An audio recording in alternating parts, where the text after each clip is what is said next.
कि जेकरे से लभ गइलू आधो कजे से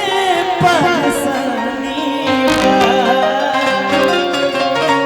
भैया तेरे से बहुत गजब फर्क सुनाई तेरे से बना के रखा कि जेकरे से लभ गइलू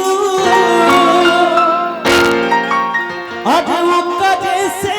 परेशानी बा कि ऐसा नमई अरे कदम तो हरो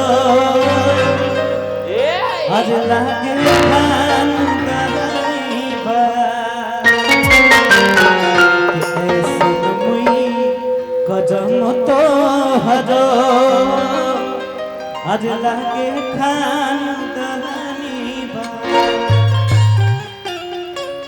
ऐसे मत बोलो ना बड़का अक्षरों मत लगाओ हमरा के कि तोहरा मोहब्बत में इसके बहुत प्रॉब्लम होता है गाय में मजे ना आई नीचे हो जाता है ये दिक्कत हो जाता है मगर देखिए के करे के बाद आप जो गाना गाइएगा उसमें मैं बीच में गा लूंगी जो भी गाना गाएगा खड़ा और मैं जब गाऊंगी तो आपको मर्जी करेगा नहीं मैं इस स्केल से गा सकता हूँ तो आप गा लीजिएगा। ठीक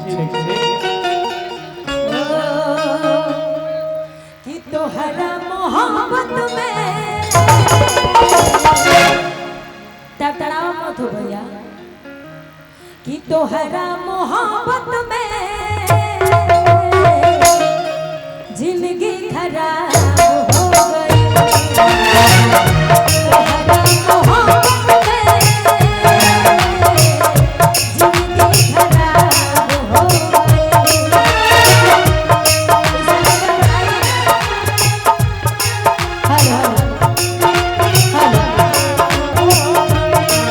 दिल जब से तोड़ा ना हमारा के छोड़ा ना दिल जब से तोड़ा ना हमारा के छोड़ा ना संभलिया शराब हो गई